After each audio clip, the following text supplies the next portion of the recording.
So my name is Tyler White, and I'm an associate professor of practice at the University of Nebraska-Lincoln in the political science department.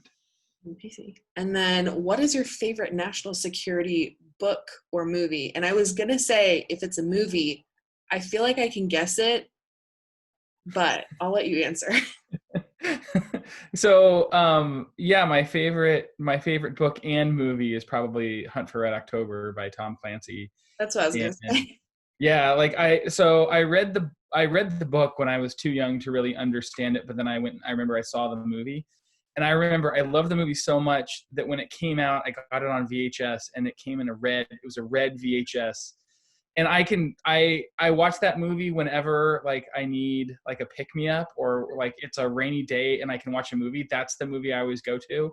Yeah. And it taught me how to speak like Sean Connery, and it taught me about the Typhoon submarine, and about Crazy Ivans, and about mutually assured destruction and deterrence. And so like ever since I was a kid, I've loved that movie, and I still love it to this day. What made you interested in national security and then more specifically teaching it rather than like going and being a spy? Right. Okay, so I think there's a couple different ways to get to that answer. I remember when I was a kid, I was probably 6 years old, and I remember riding in the car with my dad. My dad's like, "Hey, there's going to be an air show. You should let's go to that air show." And I was like thinking, "No, I don't want to do this. This sounds like the most horrible thing on earth. I want to be outside and be around all these people and da da da da." And he took me, and it was at the Lincoln Municipal Airport at the Air Guard. And I walked in, and there was this big A-10 right when you walk in. It had this big shark mouth on it. And I thought that was like the coolest thing I've ever seen. And so it was one of the best days of my life. I remember just being my entire imagination being animated by this stuff. And my dad we'd build model airplanes and ships, and we'd do all this kind of stuff. And I got really, really interested in the world.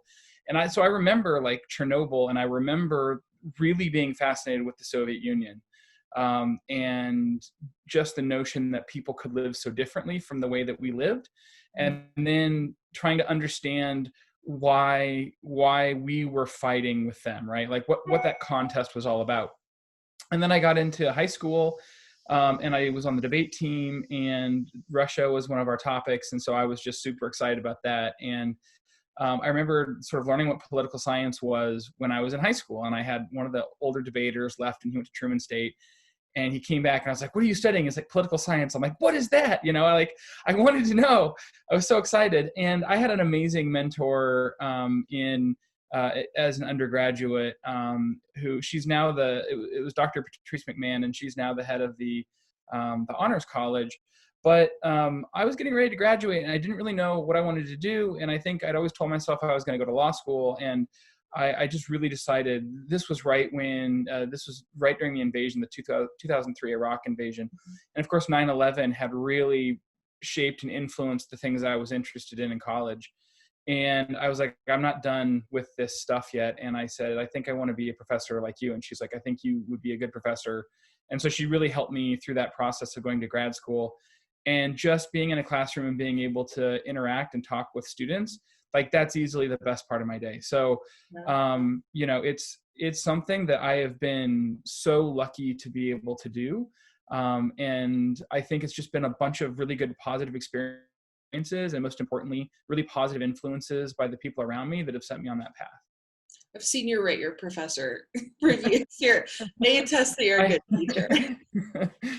But that kind of also goes into the next question. Specifically, what do you think students' perspectives on our own national security, as particularly within like the nuclear triad, are Yeah. thinking right now? Like, what do you think the next generation is geared towards? That's a great question. So I think I teach a class every fall in the Honors College on sort of big nuclear policy topics, and I've had the amazing opportunity to work with the Deterrence and Assurance Academic Alliance on getting our students to write papers as a part of the Welch writing competition, and to do all those kinds of things.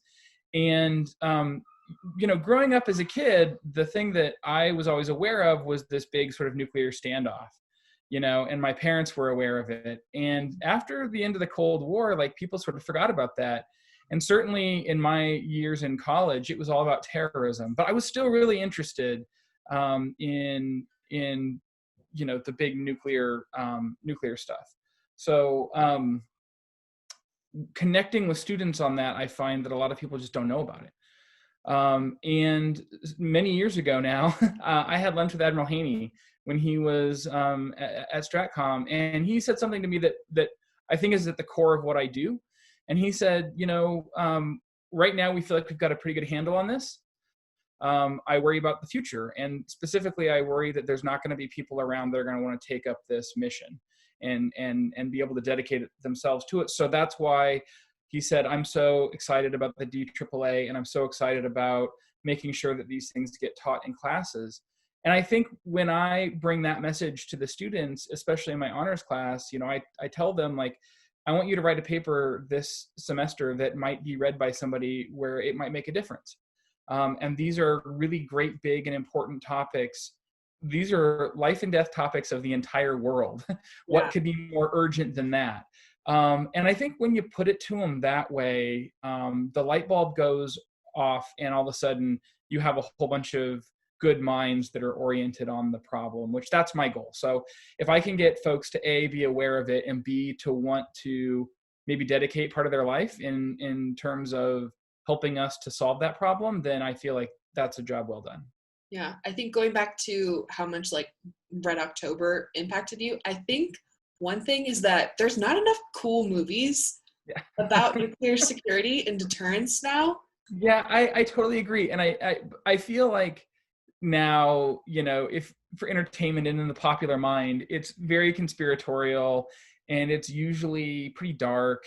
And all of my experiences with the folks at the Strategic Command have always been that they are very dedicated. There's a high amount of camaraderie. They're very professional.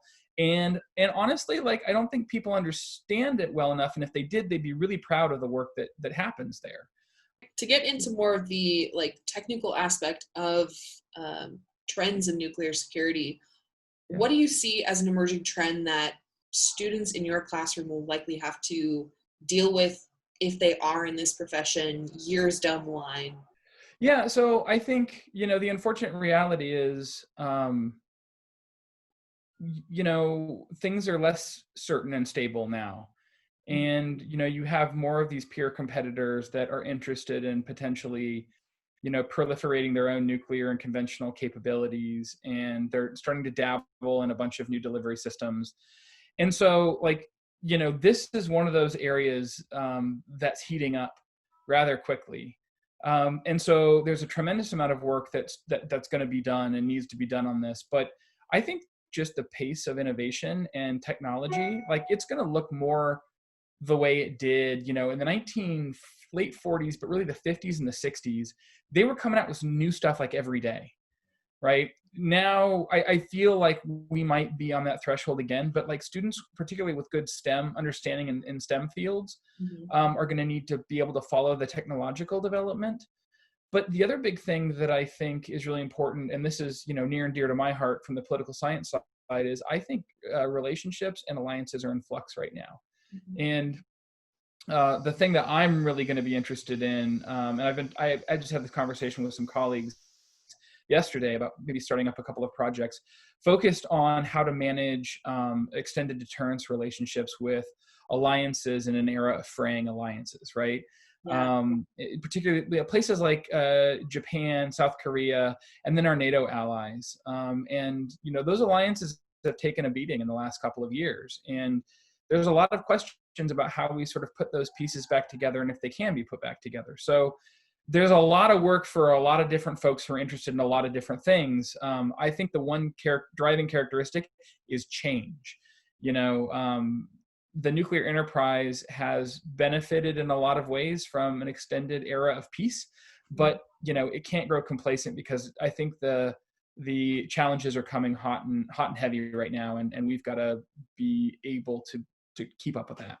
Yeah, you have to be able to adapt and test your system in order for it to be strong. I see where you're coming from. Yeah, exactly. What are some things that in the classroom you use, and I can also attest to these, of how you convey these really big ideas to students of like if X country sets off a nuclear weapon, a lot of people could die. And that's Yeah. kind of a big topic for a freshman to understand, as they're just like, what's life? So I think that's really good. Like I think that's an interesting way of putting it.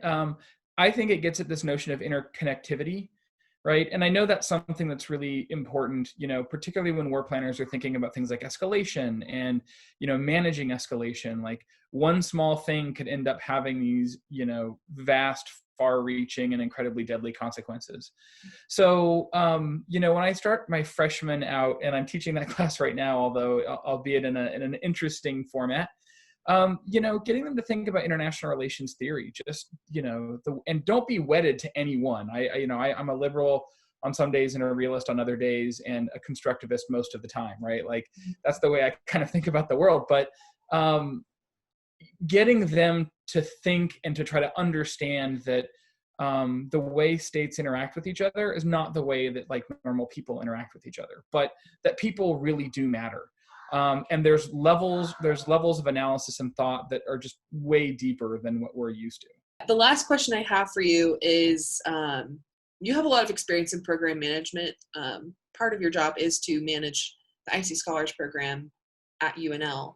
Yeah. And knowing your experience creating the simulation in DC and working that many times within these extracurricular educational programs, what has been really useful in terms of like activities or methods that other people can use and say, oh, this worked for this program, maybe our students will also kind of latch onto this? So I think there's a couple of things, but the first thing I would suggest is reach out to people who have done similar things or people with subject matter experience and expertise, right? So I think the most valuable feedback we ever got when we did a big 5-day, multi-year time frame simulation on a nuclear Iran. And we did that for the DIA at the time. We ran it, as you mentioned, in DC a couple of times. And the thing is when, when the head of APLA at CIA comes in and looks at your scenario and they're like, holy cow, this is well thought out and this is the way it looks. The reason that that we got that kind of accolade was because we listened to them. And we came up with some ideas and then we consulted with people who were in a position to know. I think the one thing that people need to remember is you have to involve multiple stakeholders and get your ego out of it. If you really want to put something together that's really good, being a team player is the most important skill you can bring, and being a good facilitator is the most important thing that you can bring. And then it's identifying the people that you think are going to do a good job at making the product, and then ultimately servicing the customer, or whoever it is that you're working with. If you're working with students, how do students think about the world and pull information in? Because it's going to be different than a bunch of lieutenant colonels who are working on a war game. Same training. And it's going to be different. So really having a global view, you have to have that first, and then you can get into the details. And that was a big lesson for me to learn, because I love details, and then I lose the forest before for the trees. Yeah. That happens to me all the time. So this has been one of those things that I've had to kind of reverse engineer the way I think. So for people that want to, do things like simulations or big collaborative projects, talk with as many people in that space as you can find and develop a good network. And it's okay to ask dumb questions at first. Be fine with it. You don't learn unless you ask dumb questions. Be open, be humble, and get your ego out of it, I would say. Awesome.